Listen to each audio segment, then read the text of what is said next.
group le petit of module. users that can own a Et la file. carte micro SD So the va se user that owns connecter it, sur 5 volts, he can read, ground, write, but not et execute. ensuite digital, The group that digital owns it can out. read it Je crois que c'est and 11 et 10. not 9, write 8, 7, it 6, 5, 4, and 3, 2, not qui est utilisé execute pour it. le Okay, keypad. so you can see that it doesn't, it doesn't allow you to write it if you're just part of the group that owns it. And for this file, only the user that owns it. Okay, so you kind of got users, which is how you log in, and then you can lump a bunch of users together into a group, and then you can let that group do things collectively, or you can let a user do things collectively. I mean, by himself. So the user can read it, can write it, but cannot execute it. The group that owns it can read it, but cannot write it and cannot execute it. The third group of three is everyone else. It's the world. Anyone in the world not associated with this file. They're not the person that owns it, the user account that owns it. They're not part of the group that owns it. They are just some random person off the street that sat down at the Pi. They could read it, but they could not write it or execute it. You can see here there's not much advantage to be part of a group owner because you can't do anything that a person off the street could not do. Okay, so that shows what those things are. First one is it a directory, is it a file? Then these three, read, write, execute for the user owner, read, write, execute, the next three, read, write, execute for the group owners, and then the third one are read, write, execute for the world or anyone else. Okay, so let's see this on the next one. The next one is a directory, D. What can the owner do? The owner can, can read, write, or execute. Now, what does it mean to execute a folder? Well, that means you can go down into it. So what's the difference between read and execute? Well, I could ls and look into it by giving a path name, but that's different than cding and going down into it. So if the user owns this, they can read it, they can write it, and they can execute it. How about a group owner? Well, a group owner could read it and could execute, but could not write it. Well, what that means is they could look down into it with an ls, or they could crawl down into it with an x, but in either place, they're not going to be able to add things to it. They're not going to be able to delete things from it. They're not going to be able to change anything in it because they're not given right permission. And then this is, again, the world. Anybody in the world could read it. Anybody in the world could execute it, meaning they could go into it. But once they're in there, they can't do anything because they don't have right privileges. So that's the way these things work. You've got to think in terms of an owner. Who owns it? Pi. Okay, so if we come here, who owns it? Pi. What group? Pi. So this is the user, this is the group, this is the user, this is a group. This is a little odd because in this case we've got a user and then we've also got a group name called that. Okay, so this is kind of boring because all I've got is Pi stuff. Okay, let's look and say I did sudo instead of just doing a touch and make a new file of cars. .txt. What if I did that under the super user as a sudo command, sudo touch cars? Okay. Well, let's do an ls minus l. Okay. Uh-oh, I have a new file called cars.txt. Okay, let's see. What is it? It's a file. What can the owner do? Who's the owner? The owner's root. What can the owner do? Read, write, but not execute. What can someone else do that is part of the group that might own it? They could read it. What could everybody else in the world do? Everybody else in the world could read it. All right. So let's see what this would be then. Let's see if I'm still Pi. Now I just go back and I say cat, or let me edit it. Okay, let me see if I can edit it. So I'm going to say nano, and then I am going to say cars.txt. Okay, there it is. Now I say this is my Ford Mustang. Okay. Now, what am I going to do to write it? I'm going to go Control O. Okay. File name to write to cars.txt. Yes. Oops, error, writing cars.txt, permission denied. Okay, so let's see if we can control X out of this. Don't save it because it won't let me save it. So you can see that for root, for cars.txt, it belongs to root. And root can read it, write it, but not execute it. And I'm not part of this as pi, and I'm not part of this as pi. So the only thing that I can do is read it. Okay, I cannot write it. Even though I was pi when I made it as pseudo, which gave it to root, which then won't let me do anything with it. So you can see that it let me open it in Nano, but that's just like reading it. It didn't let me actually write it. So if I wanted to write it, what would I need to do? Well, I would need to connect to it as sudo nano cars.txt, and then I can say this is my Ford Mustang, and then I can control O. Do I want to write it to that? Enter to say yes, and then control X. I'm out of there. And now, look at that. It took it. So let's do it ls minus L.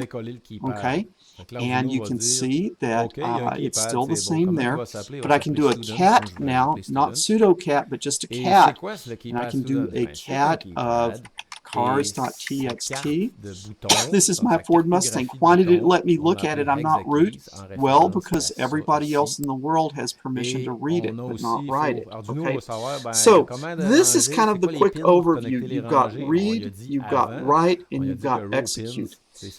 And you can sort of see there's all types of different permissions and all types of different levels. But really, it's kind of like if you make a file, you can do what you want to with it because you'll own it. If you make it with sudo, then you'll only be able to edit it with sudo. Another user could edit it as sudo because he would pop back up to being that root user. Okay, I hope this wasn't terribly confusing. If you have questions on this, post your questions. But this is sort of just, it's not the full-blown story. I mean, we're going to go in later lessons and see how to modify these permissions and so forth. But what I want you to see right now is there's kind of like, we could think of it almost on two different levels. One is what you can do, read, write, or execute, and who can do it.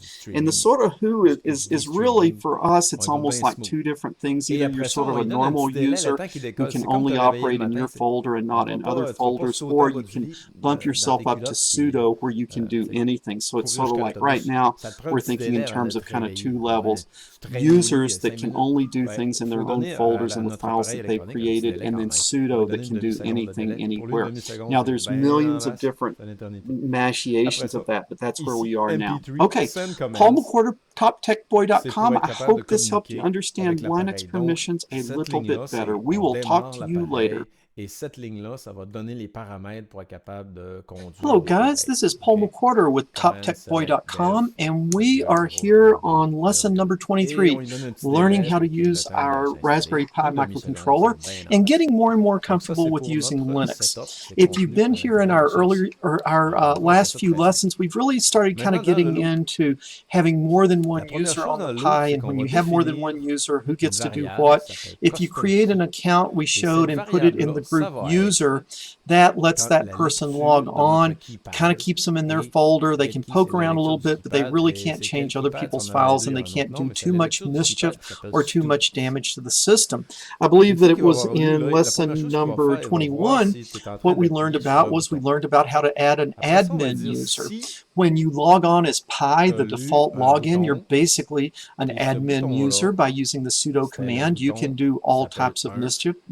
You can pretty much destroy the operating system if you want. So with the Pi login, you have kind of complete administrative access.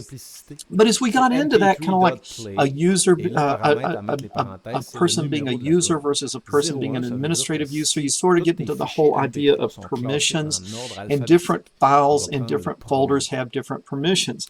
Now in lesson number 22, we really went in and we explained how those permissions work. And to kind of pick up there, we remember that we could do like an ls Okay, and if we do an ls minus L, it will show us the permissions. And we remember that D, the first character, is just saying that it's a directory. If there was a dash there, it would be a file. If it's a D, it's a directory. That's the name of the directory.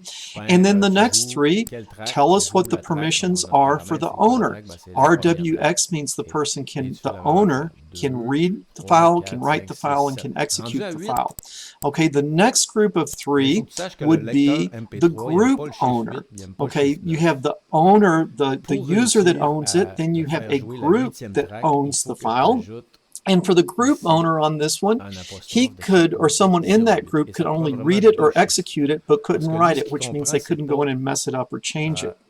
And the final group of three is everyone in the world. So anyone in the world for this folder could read it or execute it, but could not write it. What does execute for a folder means? It just means you can go into the folder. Read it means you can look at it or look into it. Execute means you can climb down in it. For a file, execute means obviously that you can execute it. So this WRX is kind of the same for folders and files. Okay, so how do we change those permissions? That's what we are going to look at today. And the way we change those permissions is we have to do a chmod that's going to change it. Then we have to put some numbers, some group of three numbers. So I'll just say number. We'll have to figure out what that is. And then what file we're going to do. And so then the file. So how do we figure out what this number is in order to get this to work? We need to kind of understand how this is going to be coded. So you can see I put spaces in here just to make it more readable. But the first character again is D if it's a directory. If it's not a directory, you'll see a dash like that. So dash means it's a file, D means it's a directory. Now when you see it, there's no space there. I've just put the space to make it more readable. You can have an R, a W, and X. You can have an RWX. You can have an RWX. R means read. W means write, X means execute.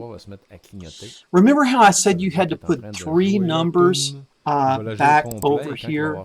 Three character numbers, 1, 2, 3, 3 integers. Okay. This is how you figure it out. If you want to give them read permission, you add 4. If you want to give them write permission, you add 2. If you want to give them execute permission, you add 1. Okay, so 4 plus 2 plus 1 would be 7. So if I wanted to give everyone read, write, and execute permission, it would be 7. It would be 7. 7. And 7. What if I wanted them to have nothing? I wanted them to have like D, nothing, nothing, nothing, nothing, nothing, nothing, nothing, nothing, nothing. Well, these nothings add up to what? 0, because there's nothing there. These add up to what? 0, because there's nothing there. These add up to 0, there's nothing there. If I wanted to do this, it would be 7. Et pour finir le prochain projet, ça 7. devrait être, je pense, 7. Okay, so let's try that. De te montrer présentement et ajouter un écran pour come back over here. So let's say, let's create a file to begin with. So I'm going to say, going to create an empty file. The easiest way to do that is with touch cat.txt. Do an ls minus L should show me the permissions. What we can see is just as I've created it, dash means it's a file. Read, write, and not execute for the user owner. Read, no write, no execute for the group owners, and read, no write, no execute for the world, for everybody else. So the only person that can really change this is the user who owns it. Who owns it? Pi. Pi, the user. Seems like there's also Pi, a group, but Pi, the user, is the only one that can change it. What if I don't want anyone to change it? Well, I could do change mod. And then let's go back and look at our little sheet over here. I want 0, 0, 0 would be 0, 0, 0, 0 would be 0, and 0, 0, 0 would be 0. So I put 0, 0, 0, and nobody's going to be able to do anything. 0, 0, 0, and then that is going to be cat.txt. Okay, ls minus L. Look at that. No permissions at all. Okay, let's go back over here and let's think, what if I wanted for the person to be able to read